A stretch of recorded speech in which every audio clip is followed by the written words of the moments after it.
69వ సంకీర్తన దావీదు యొక్క కీర్తన ఇది. ఈ కీర్తనలోని చాలా విషయాలు దావీదు రాస్తూ ఉన్నాడు ప్రియులరా. ఈ కీర్తన 1 నుంచి 3 చరణాలు మనం ఆలోచన చేస్తే సహాయం కొరకు వేడుకుంటున్నాడు భక్తుడు. సహాయం కొరకు వేడుకొనుట. ఈ కీర్తన ప్రియులరా శ్రమల నుండి రక్షించమని ప్రార్థన కనబడుతుంది. 6 వచనాలు మనం చూస్తే భయంకరమైన శ్రమలు అనుభవించినాడు క్రీస్తు. శ్రమలు ఎక్కువగా అనుభవించింది ఎవరంటే ప్రభువైన యేసుక్రీస్తు. ఎవరి కోసం ఆయన శ్రమలు అనుభవించాడంటే మనందరి పాపముల నిమిత్తమై. నీ కోసమే కదా నేను ఇదిగో శ్రమలు అనుభవిస్తూ ఉన్నాను, ఈ నిందలు అనుభవిస్తున్నాను, బాధలు అనుభవిస్తున్నాను, కష్టం అనుభవిస్తున్నాను అంటున్నాడు. గమనించండి, దేవా జనములు నా ప్రాణమును మీద పొర్లుచున్నవి, నన్ను రక్షింపుము. నిలువ నీ యొక్క అగాధమైన దొంగ ఊపిలో నేను దిగిపోవచ్చున్నాను. అగాధ జలములలో నేను దిగనాడి ఉన్నాను. వరదలు నన్ను ముంచివేసి ఉన్నవి. నేను మొరపెట్టుడి చేత అలసి ఉన్నాను. నా గొంతుక ఎండిపోయాను. నా దేవుని కొరకు కనిపెట్టుట చేత నా కన్నులు క్షీణించుచున్నవి అంటున్నాడు. ప్రియ దేవుని బిడ్డలు గమనించండి, జనములు నా ప్రాణము మీద పొర్లుచున్నవి అంటున్నాడు. అగాధమైన దొంగ ఊబిలో నేను దిగిపోయి ఉన్నాను అంటున్నాడు 1-2 వచనాల్లో. దొంగ ఊబి అనగా పాపము చేత మనిషి దొంగ ఊబిలో ఉండిపోయినప్పుడు ప్రభువైన యేసుక్రీస్తు లోకానికి వచ్చి ఆ ఊబిలో నుంచి విడిపించటానికి, రక్షించటానికే యేసుక్రీస్తు ఈ లోకానికి వచ్చినాడు. నీవు పొందవలసిన శ్రమ ఆయన పొందాడు. నువ్వు ఏ ఊబిలో ఉన్నావు అంటే పాపపు ఊబిలో ఉన్నాం. మనమందరము కూడా పాపపు ఊబిలో దిగిపోయినప్పుడు, శ్రమలు, సమస్యలు, ఇరుకు, ఇబ్బందుల్లో నలిగిపోతున్నప్పుడు ప్రభువైన యేసుక్రీస్తు జిగటగల దొంగ ఊబిలో నుంచి, నాశనకరమైన గుంటలో నుంచి ఆయన మనల్ని విడిపించాడు. అదే కీర్తన 40వ సంకీర్తన ప్రియులరా 2వ చరణంలో అంటాడు కదా, నాశనకరమైన గుంట నుండి జిగటగల దొంగ ఊబిలో నుండి ఆయన నన్ను పైకెత్తుచున్నాడు.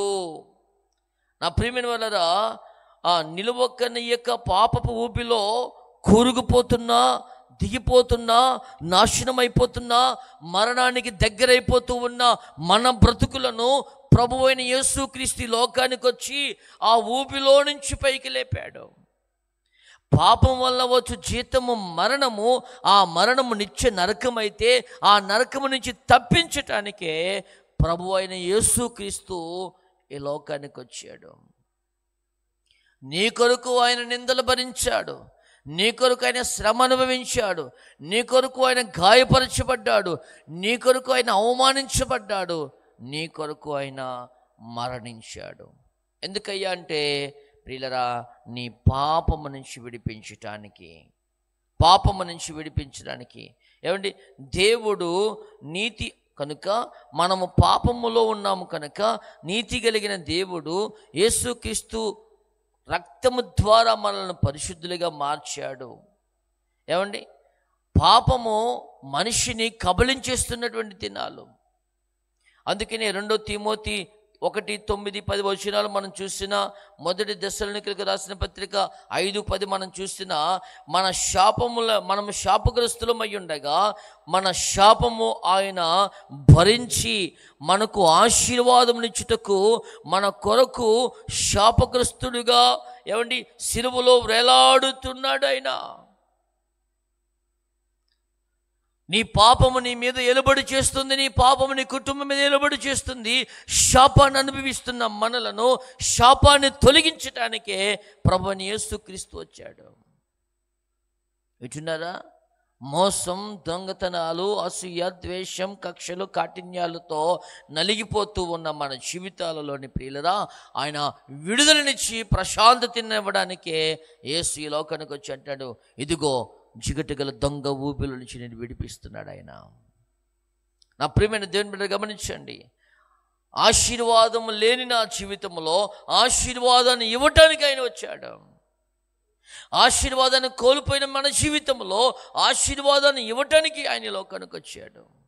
నా ప్రియమైన దేవుని బిడ్డ గమనించండి, నేను చేసిన పాపానికి శిక్ష మనం అనుభవించాల్సి ఉంటే మన శిక్ష ఆయన భరించాడు, ఆయన సిలువను మోసాడు, ఆయన సిలువలో మరణించాడు పిల్లరా.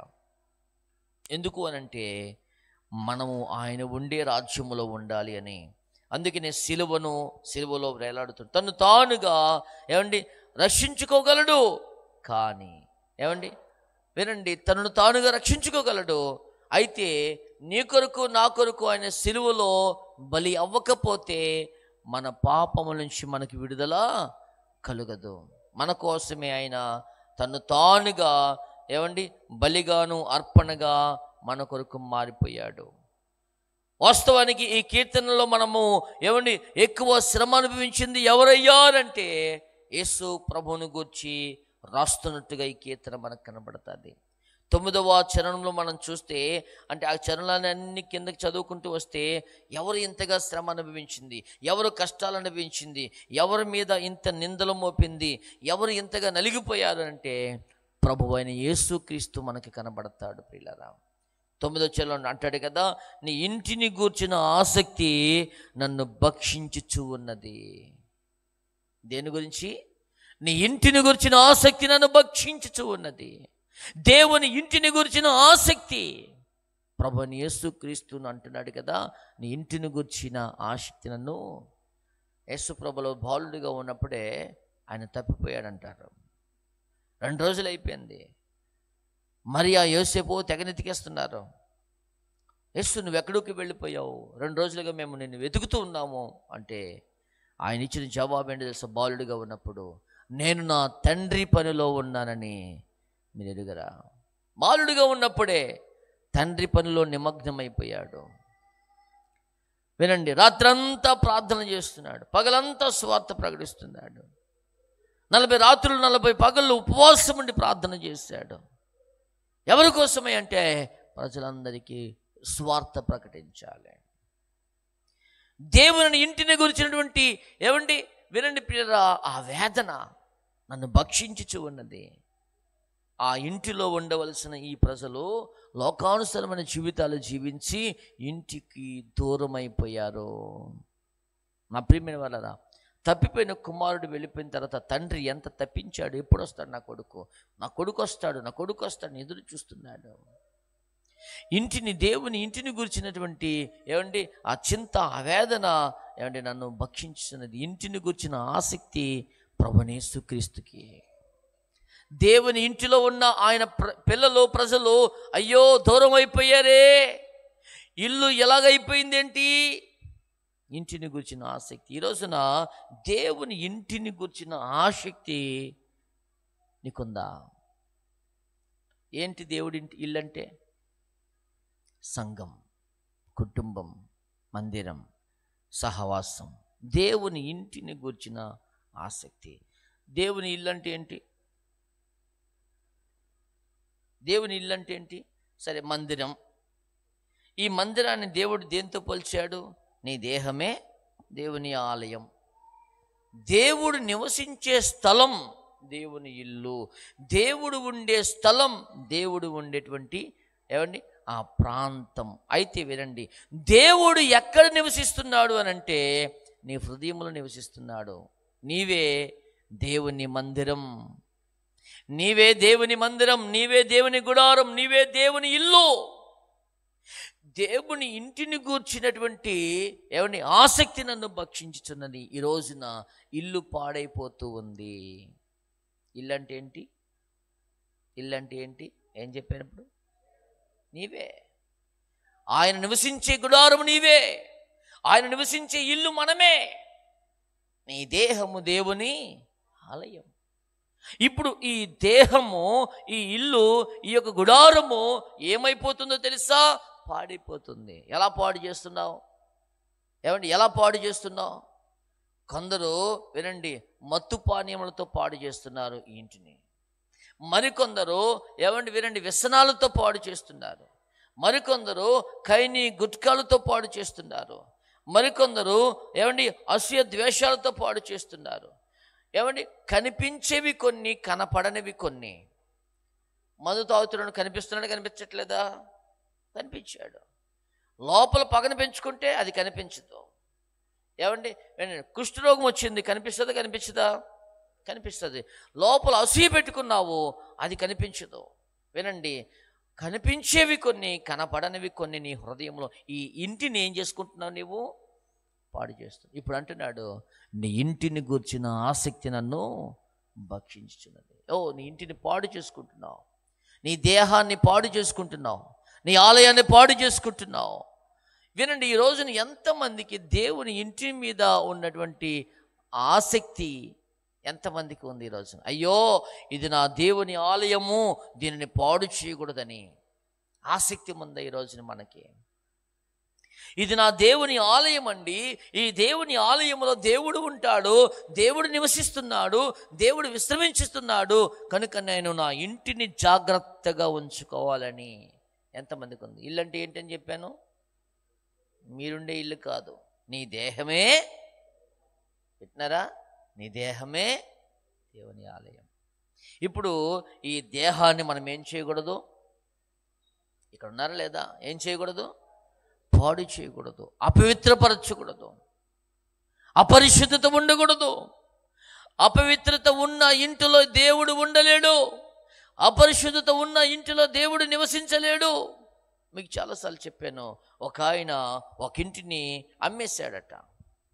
అమ్మేస్తే అందులో ఉన్న అన్ని రిజిస్ట్రేషన్ చేశాడు, కానీ హాల్లో ఒక మేకుంచి, ఈ మేకు మాత్రం నేను రిజిస్ట్రేషన్ చేయించట్లేదయ్యా, ఈ మేకు నాది, ఈ గోడకున్నటువంటి ఈ మేకు నాది, అప్పుడప్పుడు వస్తాను, సంచులు తగిలించుకుని వెళ్తూ ఉంటానంటే, ఒకటి మేకే కదా పర్వాలేదులే అన్నాడటాడు. మేకే కదా పర్వాలేదులే అని రిజిస్ట్రేషన్లోని అన్నిటికీ సంతకాలు ఉన్నాయి, ఆ మేకుకు మాత్రం రిజిస్ట్రేషన్ చేయించలేదు. వినండి, అయితే 4 రోజులు పోయిన తర్వాత వచ్చాడట.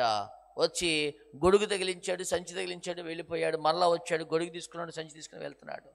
ఒక రోజున వస్తూ వినండి పిల్లరా, 2 కేజీలు మేక మాంసం కొన్నాడు, ఒక తలకే మాంసం కొన్నాడు, బోటి కొనుక్కున్నాడు, అన్ని సంచిలో పెట్టుకున్నాడు. వస్తూ చేపలు బాగున్నాయని చేపలు కూడా కొనుక్కున్నాడు, అందులో పెట్టుకున్నాడు. ఇవన్నీ ఒక సంచిలో పెట్టుకొని వచ్చి ఆ మేక తగిలించుకొని మరలా వద్దామని వెళ్ళాడు. వెళ్ళినోడు రాలేదు. మేకెవరిదే? వాడిది. అక్కడున్న వస్తువు అంతా వాడు తీయకూడదు ఎవరో, ఎందుకంటే వాడిది కాబట్టి, అది రిజిస్ట్రేషన్ చేయలేదు కాబట్టి. 1 రోజు అయింది, రాలా. ఎలా ఉంటుంది? 2 రోజులైంది, 3 రోజులైంది, 4 రోజులైంది. అందులో నుంచి ఒక రకమైన దుర్వాసన బయటకు వస్తుంది. వినండి, ఇల్లంతా రాసిస్తాడు కానీ ఆ మేకు మాత్రం రాసివ్వలేదు. మేకే కదా పర్వాలేదు అనుకున్నాడు ఆ ఇంటి యజమానుడు. ప్రియులరా, ఆ ఇంటి దగ్గర ప్రియులరా, ఆ ఇంట్లోకి ఆ దుర్గంధం, దుర్వాసన వచ్చేస్తుంది. ఇంటికి చుట్టాలు వచ్చారు. పిన్ని బాగున్నావా, చిన్నాన్న బాగున్నారా అనుకుంటూ వచ్చారు. వచ్చిన వాళ్ళు వచ్చినట్టుగా ఏంటి వాసన, అందులోంచి లపలపలాడుతూ పురుగులు పడుతున్నాయి. భయంకరమైన వాసన. అబ్బబ్బబ్బా, ఏంటమ్మ వాసన అంటే, ఇదిగో ఇది పరిస్థితి, అది తీయకూడదు, పాడేయకూడదు, ఎందుకంటే అదొక్కటి మేము రాయించుకోలేదు, ఇవన్నీ రాయించుకున్నాం. వచ్చిన వాళ్ళు వచ్చినట్టుగా పారిపోయారు. ఆ తర్వాత వీళ్ళు మాత్రం ఉండగలరా? పడుకుంటే వాసన, తింటే వాసన, ఒంటే వాసన, నిలబడితే వాసన, కూర్చుంటే వాసన. ఇక లోపల కూర్చోవడం మనిషి, బయట కూర్చోవడం, బయట తినటం, ఇక ఇల్లు ఖాళీ చేసి బయటికి పారిపోయారు. నీ హృదయములో పవిత్రత ఉంటే దేవుడు అతిథిగా నీ హృదయంలో ఉండలేడు, నీ ఇంటిలో ఉండలేడు. దేవునికి పరిశుద్ధత కలిగిన వాడిగా ఉన్నాడు. దేవునికి అపరిశుద్ధత అంటే అసహ్యం. పాపములో ఉండలేడు, పాపులతో ఉండలేడు. అయితే నా ప్రియమైన వాళ్ళరా, యేసయ్య నీ హృదయంలో ఉండాలంటే నీ హృదయము పరిశుద్ధంగా ఉండాలి, నీ హృదయం పవిత్రమైనదిగా ఉండాలి. అందుకనే ఇంటిని ఎలా ఉంచుకోవాలి? పరిశుద్ధంగా ఉంచుకోవాలి. ఇందులో అసూయ, ద్వేషం, కక్షలు, క్రోధము, కాఠిన్యం, ఏమండి వినండి పిల్లరా, మమతలు, విమతలు ఉండకూడదు. ఇవన్నీ కూడా వాటిని విడిచిపెట్టాలి. మనం ఇలాంటివన్నీ విడిచిపెట్టాలి. అప్పుడు కదా నీ హృదయం పరిశుద్ధమైనదిగా మారుతుంది. అప్పుడు కదా నీ ఇల్లు శుభ్రంగా ఉంటుంది. ఈ ఇంటిలో దేవుడు నివసిస్తాడు. దేవుడు నీతో ఉంటాడు, నీతో నడుస్తాడు, నీతో కలిసి ఉంటాడు.